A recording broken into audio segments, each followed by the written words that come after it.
Anastasia Washington, aka Darth Boobs, here with Graphic Lab tees with some of the coolest nerd tee collaborations I've seen. Shucks. What are you a nerd yourself? Is that what inspired you to do? Absolutely. I've been actually working in comics since I can remember.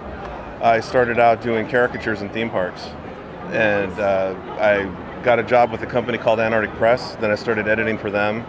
Then I got a job working in television animation on a show called King of the Hill.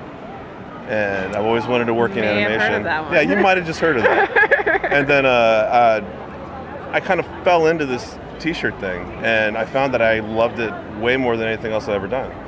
It's and to be able to come to shows and kind of clash geek fandoms together, it's just been really, really fun for me. I love clashing, so this is really awesome for me. What's some of your favorite clashes or collaborations? It's funny, I'm one of the artists also, but a lot of the stuff that was my favorite that I wear all the time is stuff coming from other artists. There's a guy we work with, he's from York, England. His handle's Cubic. His name's Rob Wood, and he did a piece called Converse America. And it's the Converse logo, but it's Captain America's shield kind of worked into it, and it says Steve Rogers instead of Chuck Ewing.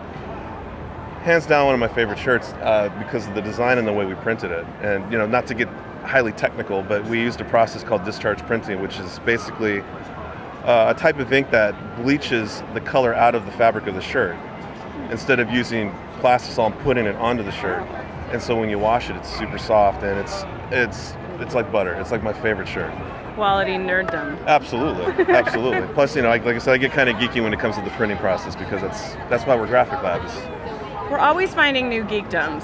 Printing geekdom. Absolutely. So yeah, I'm going to spearhead that one. That's my movement now. Nice. The cosplay is going to be the hard part, though.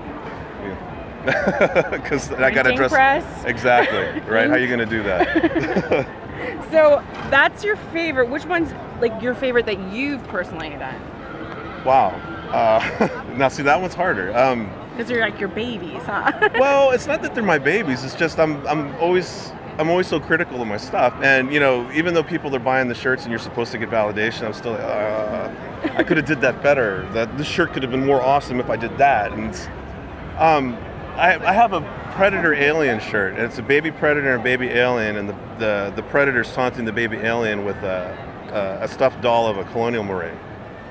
And I guess that's one of my favorites. What's if I had favorite? to, that one, and then I did a They Live shirt, and it was kind of copying the Shepard Fairey Obey design where it had Andre the Giant, and they replaced that with one of the aliens from They Live, and that would be my other favorite of mine that I did.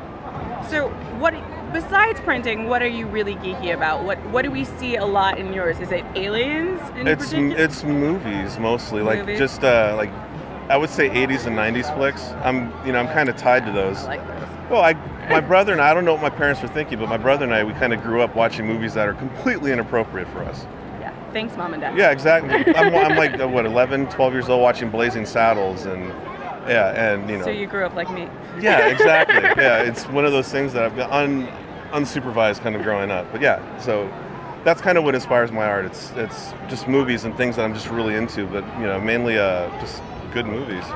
So what mashups can we look forward to seeing soon? Can you give us a sneak peek of anything? Well, I have one artist that we just talked to back at Comic-Con, actually.